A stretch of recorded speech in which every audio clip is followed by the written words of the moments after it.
Good morning, friends, and welcome to Sharekhan Pre-Market Roundup. Firstly, on the global markets, yesterday European and American markets were down by anywhere from flat to negative 0.5%. Also, Fed has come out with the minutes for the July policy yesterday. The minutes don't give any clear roadmap that when the tapering will start and up to what extent. Also, the 12-member team for the Fed committee has been divided on their opinion about the tapering. There are indications that tapering will begin from the month of December, but the amount is still not known. There has been some major movement on the Turkish and the Brazil currency, which is also having an impact on the rupee. Yen has also made it to 97.6 from the 100 levels. In the morning, there has been data flash from China, which indicates that China manufacturing PMI has been at 4 months high at 50.1 as compared to 47.7. On the FNO figures side, FIS was buyer by 198 crore rupees in index futures. There was seller by 792 crore in cash segment, and domestic institution buyers were buyer by 775 crores yesterday. Good morning, friends. Let's have a view at derivatives. After formation of short positions for third consecutive day in a row, we have seen that the markets have been giving up its gain by more than 1% on day-to-day basis. And we have also seen that the Nifty future has been oscillating between premium and discount, due to which we have been witnessing a sharp volatility in the market. Now, talking about the options activity, we have seen that the unwinding has been taking place on the put side, due to which the PCR ratio has declined from 0.91 to 0.88. Now, it's clearly visible from the option matrix that from 5,300 put option, the focus has shifted towards 5,300 call option, whereas on the lower side, the same focus has been shifted to 5,200 put option, whereas on the higher side, we have seen that 5,500 and 5,600 call option has seen some sort of additions in open interest.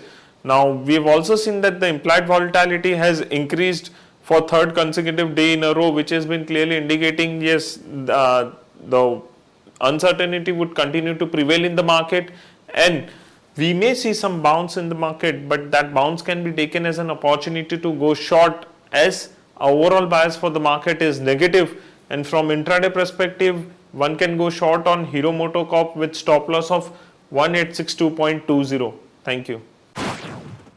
Now, let's have a check on the MID ideas and the MID news. Firstly, as we discussed, Fed meeting minutes offered little hint on when the US Central Bank will start reducing its support for the US economy. As we discussed, Chinese manufacturing index rose in August from a 11-month low to a 4-month high at 50.1 as compared to 47.7, which gives an hint that the second biggest economy in the world is giving an indication of stabilizing.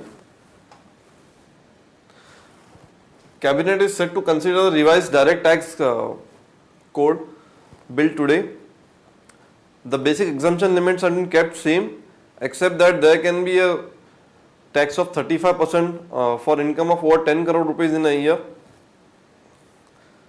Finance Ministry is also looking to fast track Hindustan Zinc and Balco's stake sale, which can get the government close to 13,000 crore rupees, which is $2 to $2.5 billion. Reliance Industries has finalized terms with a consortium of leading banks to raise $1.75 billion, out of which $1.2 billion will be used to refinance a 5-year multi-currency facility, whereas $550 million of new money will be repayable after 7 years. There has been an issue of wage revision with SAIL workers for last 18 months.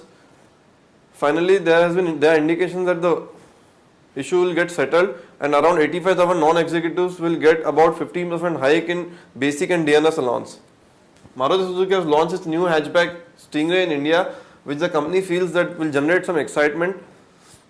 The new hatchback will be available in the range of 4.1 to 4.67 lakhs ex-showroom Delhi. NMDC has signed an initial pact with ILFS Energy Development Company to set up a 500 megawatt coal-based thermal power plant at Gunda in Uttar Pradesh with an initial investment of Rs 3,000 crore.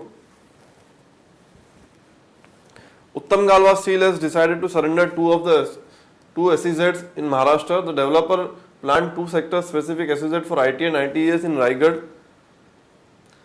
IOCL will invest about close to 8,000 crore rupees to expand its Koili oil refinery capacity in Gujarat to 18 million tons per annum by 2016-17. On the ideas front, Hindalco, Kumal Brahman Birla will invest 2,165 crore by October to raise its stake by 5% to 37% in Hindalco Industries by converting 15 crore preferential warrants into equity shares. Current market price is 93.25. Go long with a stop loss of 91.5 for a target of 96 and 98. JSW Steel is looking to hike prices by 5% on high coal bill, with the slide in rupee hitting new raw material cost also. Action to be taken is long JSW Steel with a stop loss of 487 for a target of 512 and 522. Adani Power, Maharashtra Electricity Regulatory Commission has allowed 57 paisa extra per unit for power to be supplied over and above the 520 megawatt from Adani Power's Tiroda unit 2 and 3 in Maharashtra. Go long with a stop loss of 33.5 for a target of 37. That's all from advisory. Thanks.